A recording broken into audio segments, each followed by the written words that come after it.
दोस्तों, तो आज स्टार्ट करने जा रहे क्लास 9th की फिजिक्स। और आज मैं आपको इंट्रोड्यूस करवाऊंगा फिजिक्स के साथ। तो मैं ये नहीं बोलूँगा कि मैं क्लास 9th की फिजिक्स स्टार्ट कर रहा हूँ, मैं ये कहूँगा कि आज मैं फिजिक्स स्टार्ट कर रहा हूँ। तो आप चाहे 9th में हो, आप 10th में हो, आप 11th में हो, आप 12th में हो, और अगर आप फिजिक्स पढ़ रहे हो तो आप इस लेक्चर को देख सकते हो। तो आज हम इंट्रोड्यूस होंगे, ठीक है। नाम पता जानेंगे फिजिक्स का, है क्या फिजिक्स, कहाँ से आई फिजिक्स, होता क्या है फिजिक्स में, क्या क्या पढ़ना है फिजिक्स में, किस तरीके से पढ़ना है फिजिक्स में। एक्चुअली ये बहुत सारे बच्चों को फिजिक्स सब्जेक्ट बहुत टफ लगता है, लेकिन सबसे ज़्यादा इंटरेस्टिंग और सबसे ज़्यादा ईजी सब्जेक्ट है ये, ठीक है। तो इंटरेस्टिंग बोलना इसको सही रहेगा, क्योंकि जो चीज़ इंटरेस्टिंग है वो टफ कैसे हो सकती है। तो समझेंगे कि क्या है फिजिक्स। तो सबसे पहले स्टार्ट करते हैं इस वर्ड से, ये फिजिक्स वर्ड कहां से आया, ठीक है। तो ग्रीक लैंग्वेज का वर्ड है एक फ्यूजिस, फ्यूजिस, यहीं से बना फिजिक्स। अब ये जो फ्यूजिस है ये ग्रीक लैंग्वेज का वर्ड है, ठीक है, ग्रीक फ्यूजिस। अब इस फ्यूजिस का मतलब क्या है, फ्यूजिस का मतलब है नेचर, नेचर या फिर नेचुरल थिंग्स। तो जो भी नेचुरल फिनोमेना आप अपने आसपास होते देख रहे हो वो सब कुछ फिजिक्स के अंदर आएगा। कहां से शुरू करो फिजिक्स को बताना है कि क्या है फिजिक्स, कहां से शुरू करूं, कहां पे खत्म करूं, सब कुछ ही तो फिजिक्स है, ठीक है। तो ये हवा बह रही है, ये फिजिक्स है। ये अर्थ घूम रही है, ये फिजिक्स है। आपने ऊपर कोई चीज फेंकी वो नीचे आएगी, वो फिजिक्स है। आप मुझे देख रहे हो, वो फिजिक्स है। आप मुझे सुन रहे हो, वो फिजिक्स है। आप किसी पेड़ को हिलाओगे तो पत्ते नीचे गिरेंगे, वो फिजिक्स है। चलती हुई बस एकदम से ब्रेक लगाएगी, आपको झटका लगेगा, वो फिजिक्स है। कहां से शुरू करो फिजिक्स को बताना, सब कुछ फिजिक्स है। जो भी अपने आसपास देख रहे हो, आपका बल्ब जल रहा है, फिजिक्स है। आपकी घर में टीवी चल रहा है, वो फिजिक्स है। आपका बेड की शेप कुछ ऐसी बनाई है कि आप उसके ऊपर बैठ सकते हो, वो फिजिक्स है। आप जोर से चिल्लाओगे तो किसी के कान के पर्दे फट सकते हैं, वो फिजिक्स है। सब कुछ फिजिक्स है, ठीक है। तो है क्या फिजिक्स, नेचर। यानी फिजिक्स के अंदर हम पढ़ेंगे क्या, नेचुरल फिनोमेना। जो भी हमारे आसपास फिजिकल वर्ल्ड में फिनोमेना या प्रोसेसेस हो रही हैं वो सब कुछ किसके अंडर आएंगी, वो फिजिक्स के अंडर आएंगी। तो फिजिक्स है क्या, तो लिखते हैं physics, physics is the study of nature and all natural phenomena, all natural phenomena, ठीक है। तो जितनी भी नेचुरल प्रोसेसेस हो रही हैं नेचर में आपके आसपास, वो सब कुछ क्या है, वो फिजिक्स है। समझ में आया, ठीक है। तो देखते हैं अब आगे और क्या क्या है जो हमने फिजिक्स के अंदर पढ़ना है। तो फिजिक्स से डरना नहीं है, ठीक है। फिजिक्स से दोस्ती करनी है, फिजिक्स से प्यार करना है, क्योंकि फिजिक्स तो आपके आसपास ही है। फिजिक्स के लिए आपको कहीं जाने की जरूरत नहीं है। अब देखते हैं फिजिकल क्वांटिटीज क्या होती हैं। फिजिक्स में बहुत सारी फिजिकल क्वांटिटीज आएंगी आपके सामने, ठीक है। अगर मैं बताऊं तो 9th से लेकर 12th तक आप बहुत सारी 300-400 फिजिकल क्वांटिटीज पढ़ लोगे, या हो सकता है शायद इससे भी ज्यादा। फिजिकल क्वांटिटीज का मतलब क्या है, ऐसी कोई भी क्वांटिटी, ऐसी कोई भी चीज जिसको आप मेजर कर सकते हो, वही फिजिकल क्वांटिटी है। कोई भी चीज जिसको आप मेजर कर सकते हो, फॉर एग्जांपल लेंथ, उसको आप मेजर कर सकते हो। फॉर एग्जांपल टेम्परेचर, उसको आप मेजर कर सकते हो कि 20 डिग्री सेल्सियस है कि 40 डिग्री सेल्सियस है। तो टेम्परेचर भी एक फिजिकल क्वांटिटी है। मास कितना केजी है उसको भी आप मेजर कर सकते हो, वेट उसको भी आप मेजर कर सकते हो, हाइट उसको भी आप मेजर कर सकते हो। तो ये सब कुछ क्या है, फिजिकल क्वांटिटीज ही तो हैं। स्पीड, वेलोसिटी, एक्सलरेशन, सब कुछ क्या है, फिजिकल क्वांटिटीज ही तो हैं। तो ये सारी चीजें हम फिजिक्स के अंडर पढ़ने वाले हैं। अब आने वाली जितनी भी आप फिजिक्स पढ़ोगे, चाहे आप 9th की फिजिक्स ले लो, 10th की ले लो, 11th की ले लो, 12th की ले लो, 9th क्लास में जो फिजिकल क्वांटिटीज आएंगी, मैं कुछ बताता हूँ आपको। एक्सलरेशन आएगी, वेलोसिटी आएगी, स्पीड आएगी, मास आएगा, वेट आएगा, वर्क आएगा, पावर आएगा, एनर्जी आएगा, साउंड आएगा, वेवलेंथ आएगी, एम्पलीट्यूड आएगा, फ्रीक्वेंसी आएगी। 10th क्लास में बात करो तो करंट आएगा, पोटेंशियल डिफरेंस आएगा, रेजिस्टेंस आएगा। ठीक है, तो ये सारी फिजिकल क्वांटिटीज ही होती हैं जिनको हम मेजर कर सकते हैं। क्या कर सकते हैं, measure. So any quantity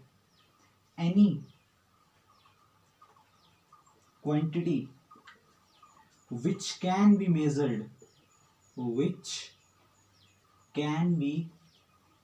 measured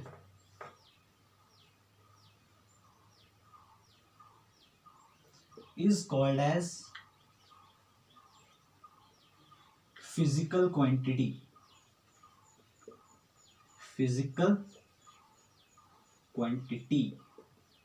अब इसके एग्जाम्पल, कितने ज्यादा एग्जाम्पल तो मैंने आपको दे दिए। ठीक है, मास, लेंथ, ठीक है, इसके अलावा लेंथ, मास, लेंथ, वेलोसिटी, डिस्टेंस, बहुत सारे हैं। ठीक है, अभी धीरे धीरे जैसे जैसे हम सिलेबस में आगे बढ़ते जाएंगे तो बहुत सारी फिजिकल क्वांटिटीज आती जाएंगी। ठीक है, अब ये तो थी फिजिकल क्वांटिटीज, आई होप आपने नोट कर लिया होगा। ठीक है, तो ये तो थी फिजिकल क्वांटिटीज।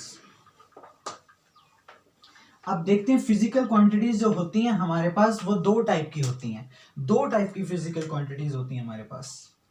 जो फिजिकल क्वांटिटीज होती हैं, फिजिकल क्वांटिटीज, दो टाइप की फिजिकल क्वांटिटीज होती हैं। एक तो स्केलर क्वांटिटीज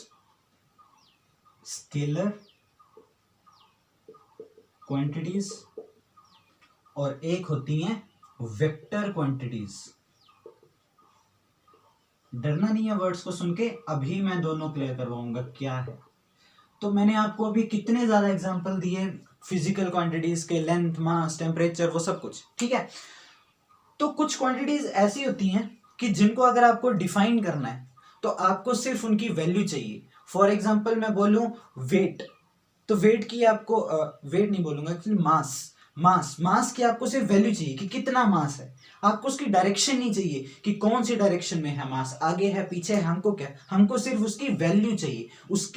कितना है, 2 kg है, 5 kg है, 10 kg है, सिर्फ और सिर्फ वैल्यू चाहिए, डायरेक्शन नहीं चाहिए। तो ऐसी क्वांटिटीज जिनमें हमको सिर्फ उनकी मैथमेटिकल वैल्यू, उसको मैग्नीट्यूड बोलते हैं फिजिक्स में, वही चाहिए, डायरेक्शन नहीं चाहिए, उनको बोलते हैं स्केलर क्वांटिटीज। कौन सी quantities, scalar quantities. The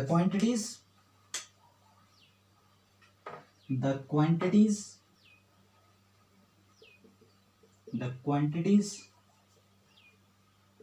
which have only magnitude and no direction, और उनकी कोई भी डायरेक्शन नहीं होती, ऐसी क्वांटिटीज को क्या बोलते हैं, स्केलर क्वांटिटीज बोलते हैं। क्या बोलते हैं, स्केलर क्वांटिटीज। डायरेक्शन नहीं होती, सिर्फ और सिर्फ क्या होता है, मैग्नीट्यूड, यानी सिर्फ और सिर्फ मैथमेटिकल वैल्यू होती है। For example mass, temperature. क्या टेम्परेचर की कोई डायरेक्शन होती है, नहीं, सिर्फ इतना ही तो बोलते हो कि कितना डिग्री सेल्सियस है। अब ये थोड़ी कि आगे है कि पीछे है। ठीक है, टेम्परेचर। ठीक है, उसके बाद देखते हैं वेक्टर क्वांटिटीज। तो ऐसी क्वांटिटीज जिनकी वैल्यू तो होती है लेकिन उनकी आपको डायरेक्शन भी बतानी पड़ती है, वही होती है वेक्टर क्वांटिटीज। समझ में आया?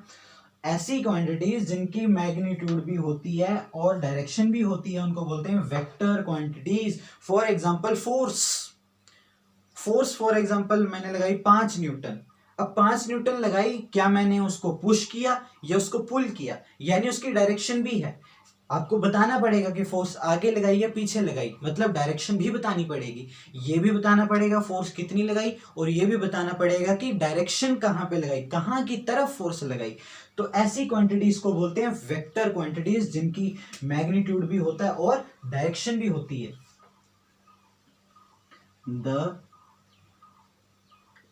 Quantities which have both magnitude and direction, जिनका मैग्नीट्यूड भी होता है डायरेक्शन भी होती है। फॉर एग्जाम्पल फोर्स, ठीक है। इसके अलावा डिस्प्लेसमेंट, अब ये डिस्प्लेसमेंट होती क्या है वो हम देखेंगे, ठीक है। तो ये थी फिजिकल क्वांटिटीज जो हमको पढ़नी है। बहुत सारी फिजिकल क्वांटिटीज पढ़ेंगे हम 9th क्लास में, 10th क्लास में, 11th क्लास में, 12th क्लास में। तो ये होती हैं फिजिकल क्वांटिटीज और ये होती हैं स्केलर और वेक्टर क्वांटिटीज। आई होप आपको समझ में आ गया होगा। तो ये फिजिकल क्वांटिटीज हम बहुत सारी करेंगे, एक एक करके करते जाएंगे जब जब हमारे चैप्टर में आती जाएंगी, ठीक है। और नई नई क्वांटिटीज करते जाएंगे। तो आई होप आपको मजा आ रहा होगा इस लेक्चर में। ओके, तो अब देखते हैं कि ये जो फिजिकल क्वांटिटीज हमने पढ़ी, इनको मेजर किया जाता है। अब मेजर करने के लिए कुछ स्टैंडर्ड तो चाहिए। फॉर एग्जांपल मैं लेंथ को मेजर करूंगा, लेंथ हाइट दो क्या 2 मीटर, 2 किलोमीटर, 2 सेंटीमीटर, यानी ये जो मीटर, किलोमीटर और सेंटीमीटर हैं ये स्टैंडर्ड्स हैं, इन्हीं में ही इनको मेजर किया जाता है।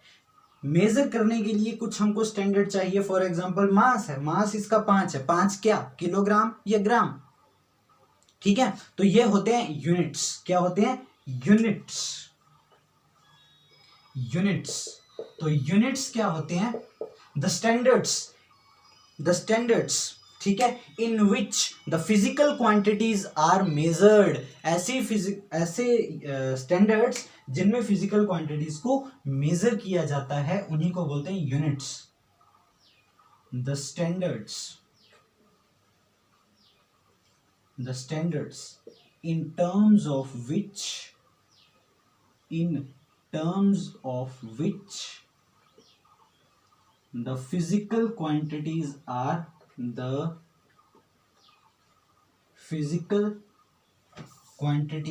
measured.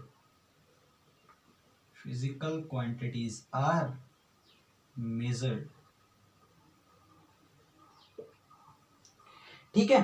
तो बहुत सारे यूनिट्स होते हैं। मैं लेंथ की बात करता हूं तो लेंथ का यूनिट तो मीटर भी है, सेंटीमीटर भी है, किलोमीटर भी है, ठीक है। और भी बहुत सारे यूनिट्स होते हैं लेंथ के। डिस्टेंस का एक यूनिट लाइट ईयर भी होता है, ठीक है। तो यूनिट्स तो बहुत सारे हैं, ठीक है। तो इसी के बेसिस पे हमारे पास 3 सिस्टम ऑफ यूनिट्स हैं। अलग अलग जगह पे अलग अलग सिस्टम यूज किए जाते हैं। FPS system, CGS system, MKS system. अब ये है क्या, एफपीएस सिस्टम में लेंथ को फुट में मेजर किया जाता है, कितना फुट डिस्टेंस है, ठीक है। वेट या मास को पाउंड में मेजर किया जाता है और टाइम को सेकंड में मेजर किया जाता है, ठीक है। जो सीजीएस है यहां पे लेंथ को सेंटीमीटर में मेजर किया जाता है, ठीक है, और मास को ग्राम में मेजर किया जाता है और टाइम को सेकंड में मेजर किया जाता है, ठीक है। जो एमकेएस सिस्टम है यहाँ पे लेंथ को मीटर में मेजर किया जाता है, मास को किलोग्राम में और टाइम को सेकंड में मेजर किया जाता है। अब इतने सारे सिस्टम देखो अलग अलग से यूनिट्स हैं, तो बहुत प्रॉब्लम आती थी यहाँ पे कि कौन सा यूनिट यूज किया जाए, कौन सा यूनिट यूज किया जाए। तो इसलिए यहाँ पे एक सिंगल सिस्टम ऑफ यूनिट बनाया गया और वही सिस्टम ऑफ यूनिट हम यूज करेंगे पूरी की पूरी फिजिक्स में। जितने भी आप न्यूमेरिकल करोगे वहां पे आपको एक ही सिस्टम ऑफ यूनिट जो है वो फॉलो करना है और वो है SI system of unit. SI system ये है इंटरनेशनल सिस्टम, इंटरनेशनल सिस्टम और हर जगह ये एक्सेप्टेड है। International system. अब यहाँ पे आपको याद रखना है, ये मैं बेसिक यूनिट्स बता रहा हूँ, वैसे तो हर फिजिकल यूनिट के अलग अलग एसआई यूनिट होते हैं। मैं 3 जो बेसिक है, लेंथ को यहाँ पे हम मेजर करेंगे मीटर में हमेशा जब भी आप न्यूमेरिकल करोगे, ठीक है। मास को आप मेजर करोगे किलोग्राम में, और टाइम को मेजर करोगे सेकंड में। अब बहुत सारे हम न्यूमेरिकल्स जब सॉल्व किया करेंगे फिजिक्स में, तो बहुत सारे न्यूमेरिकल्स में टाइम कई बार आवर्स में दिया होगा या मिनट्स में दिया होगा, तो वो आपका काम होगा वहां पे कि टाइम अगर आवर्स में दिया तो उसको सेकंड में चेंज करो, अगर मास जो वो ग्राम में तो उसको किलोग्राम में चेंज करो, लेंथ जो वो सेंटीमीटर में दी है या किलोमीटर में दी है तो उसको किस में चेंज करना है, मीटर में चेंज करना है। तो ये वाले जो यूनिट्स हैं वो हमको फॉलो करने हैं, इसको बोलते हैं एसआई सिस्टम, ठीक है। तो ये तो थी फिजिक्स से आपकी थोड़ी सी इंट्रोडक्शन जो आज मैंने करवाई। तो आई होप आपको ये लेक्चर काफ़ी फायदेमंद लगा होगा। हालांकि इसमें ये मत सोचना कि पेपर में कुछ नहीं आएगा, स्केलर और वेक्टर क्वांटिटीज का क्वेश्चन आता है पेपर में, ठीक है। तो ये तो थी फिजिक्स। कैसी लगी फिजिक्स आपको, ज़रूर कमेंट बॉक्स में बताना मेरे को कि कैसी लगी फिजिक्स। अभी हम इसके बाद कंटिन्यू करेंगे क्लास 9th की फिजिक्स, और मोशन हमारा फर्स्ट चैप्टर है, ठीक है। तो मोशन स्टार्ट करेंगे हम इसके बाद, जिसमें हम देखेंगे कि क्या है मोशन, क्या है डिस्टेंस, क्या है डिस्प्लेसमेंट, क्या है स्पीड, क्या है वेलोसिटी, सब कुछ डिटेल में करेंगे और इंटरेस्टिंग तरीके से करेंगे। आई प्रॉमिस आपको फिजिक्स टफ नहीं लगेगी अगर आप मेरे साथ रेगुलर रहोगे तो। So thank you so much.